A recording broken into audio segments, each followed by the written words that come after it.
मेरा रोज़नामचा में बात आज एक ऐसी किताब की जिसके शब्द सिर्फ शब्द नहीं है, समर्पण है, जिसकी कविताएं सिर्फ कविताएं नहीं है, प्रार्थनाएं हैं। इसी किताब को एशिया का सबसे पहला लिटरेरी नोबेल पुरस्कार मिला 1913 में, और इसी के कवि ने भारत का राष्ट्रगान लिखा, बांग्लादेश का राष्ट्रगान लिखा, और कहा जाता है कि श्रीलंका का नेशनल एंथम राष्ट्रगान भी इन्हीं से इंस्पायर है। सो आज बात करेंगे रविंद्रनाथ टैगोर की गीतांजलि की, सॉन्ग ऑफ विंग्स की।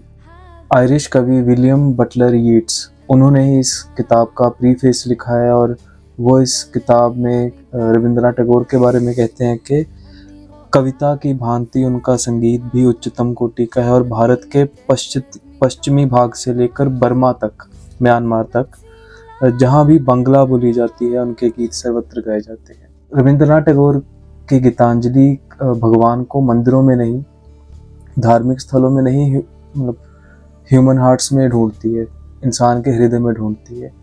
तो यही इस किताब की खासियत है। सो मैं कोशिश करूँगा जो मेरी पसंदीदा कविताएं हैं आज उन पे बात करूँ।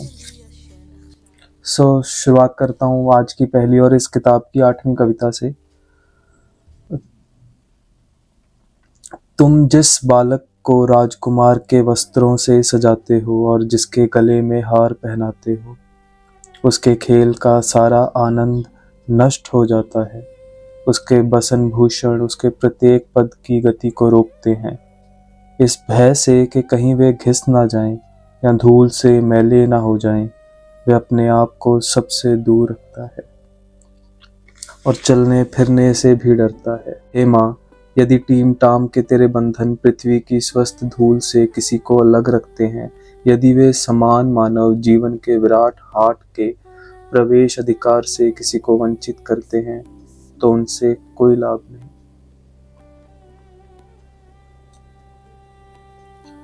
गीतांजलि की 9वीं कविता। हे मूर्ख, अपने ही कंधों पर आप ही चढ़ने का प्रयत्न। ऐ भिक्षुक, अपने ही द्वार पर भिक्षा मांगना। अपने समस्त भारों को उसके हाथों में छोड़ दे, जो सब सह सकता है और दुखी होकर पीछे कभी नहीं देखता। जिस दीपक पर तेरी तृष्णा फूंक मारती है, वह उसके प्रकाश को तुरंत बुझा देती है। वह अपवित्र है, उसके अशुद्ध हाथों से कोई वस्तु ग्रहण मत कर। केवल उसी को स्वीकार कर जो पावन प्रेम द्वारा प्राप्त हो।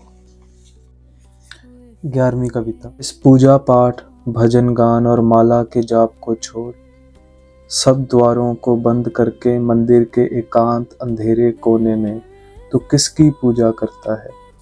आंखें तो खोल और देख कि तेरा ईश्वर तेरे सामने नहीं है।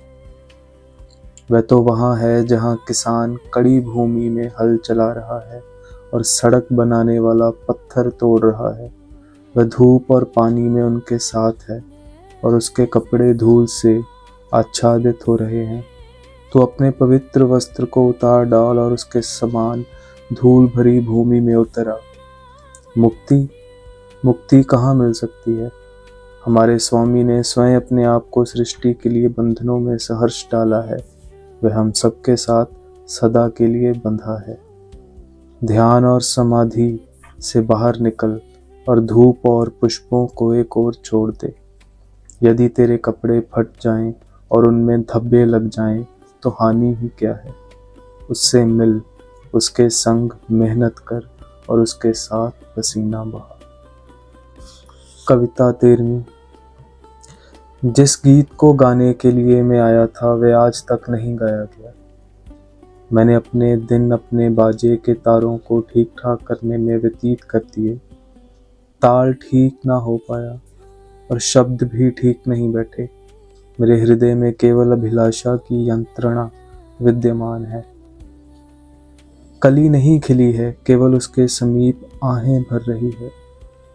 मैंने उनका मुख नहीं देखा है और ना उनका कंठ स्वर ध्यान से सुना है। मैंने तो घर के सामने वाली सड़क से उनके चरणारविंद की आहट मात्र सुन पाई है। सारा दिन आसन बिछाने में बीत गया, किंतु दीपक नहीं जलाया गया। कहो अब उनको घर में कैसे बुलाऊं? मैं उनसे मिलने की आशा में जी रहा हूँ, परंतु अब तक भेंट नहीं हुई। कविता 42।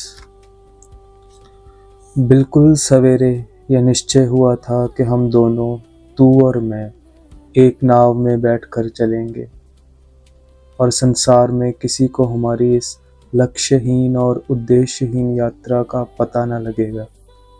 उस अपार सागर में तेरे शांत श्रवण और मधुर मुस्कान पर मेरे गीत तरंगों की तरह स्वतंत्र और शब्दों के बंधन से मुक्त मधुर ध्वनियों में परिणित हो जाएंगे। क्या वह समय अब तक नहीं आया है? क्या अभी कुछ काम किए जाने को बाकी हैं? यह देखो, किनारे पर अंधेरा होने लगा और शाम के झुटपुटे में समुद्र के पक्षी उड़ उड़कर अपने घोंसले को जा रहे हैं। ना मालूम जंजीरें कब खुल जाएं और न जाने सूर्यास्त की अंतिम झिलमिलाहट के समान ये नौका रात्रि में कब विलीन हो जाए। कविता 60।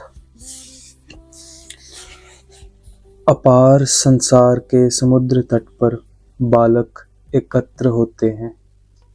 ऊपर आकाश में कोई चंचलता नहीं है और अस्थिर जल में कोलाहल हो रहा है। बालक अपार संसार के समुद्र तट पर एकत्र होकर चिल्लाते और नृत्य करते हैं। वे बालू से घर निर्माण करते हैं और खाली शंखों से खेलते हैं। सूखे हुए पत्तों की नावें बनाते हैं और उन्हें विपुल गंभीर सलील पर हंस हंस कर तैराते हैं। बस संसार के समुद्र पर लड़के ऐसे ही खेलते रहते हैं। वे नहीं जानते कि कैसे तैरते हैं, कैसे जाल डालते हैं। पनडुब्बे मोतियों के लिए डुबकी लगाते हैं। व्यापारी जहाज़ों पर जा रहे हैं, पर बालक केवल कंकड़ जमा करते और बिखरा देते हैं। वे गुप्त रत्नों को नहीं ढूंढते और जाल डालना नहीं जानते। समुद्र हंसी से उमड़ा पड़ता है और तट की चमक पीत वर्ण की है।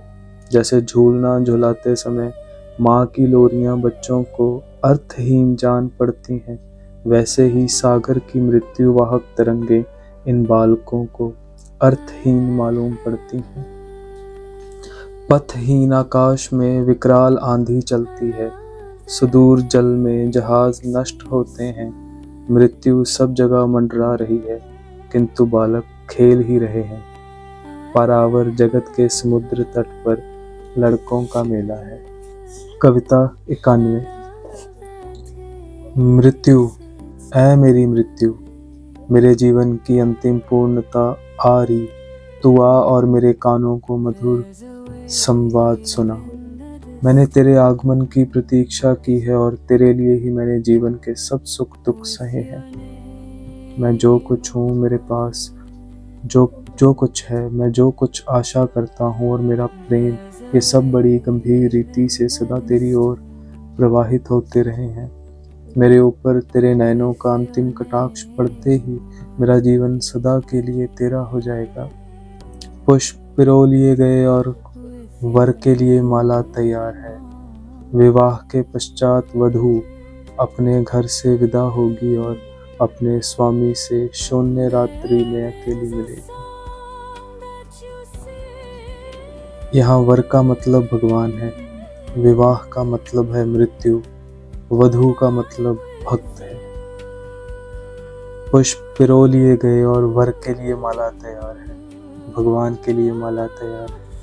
विवाह के पश्चात, मृत्यु के पश्चात वधू अपने घर से विदा होगी, भक्त अपने घर से विदा होगी और अपने स्वामी से शून्य रात्रि में अकेली मिलेगी।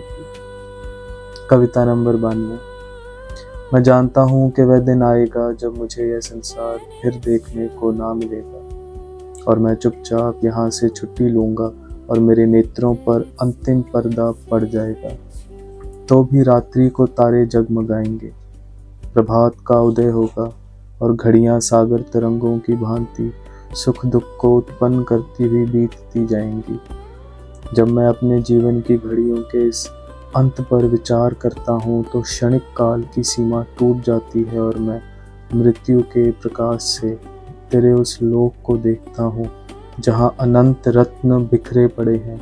उसका निकृष्ट से निकृष्ट स्थान भी दुर्लभ है, उसका नीच से नीच जीवन भी दुष्प्राप्य है।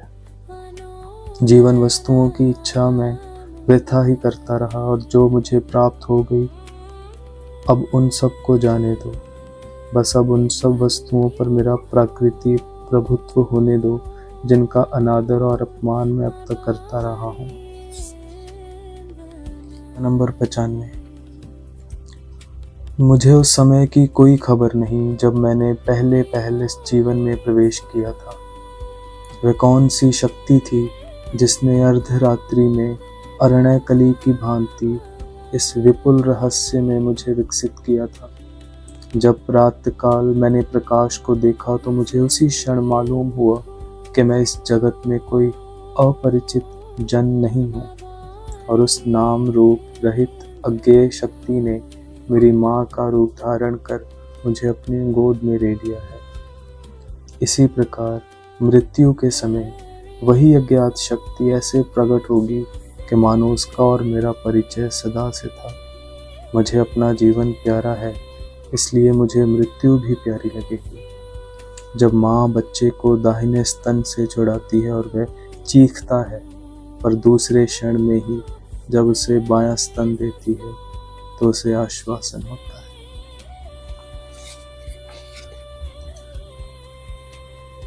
ये थे रविंद्रनाथ टैगोर और ये थी गीतांजलि।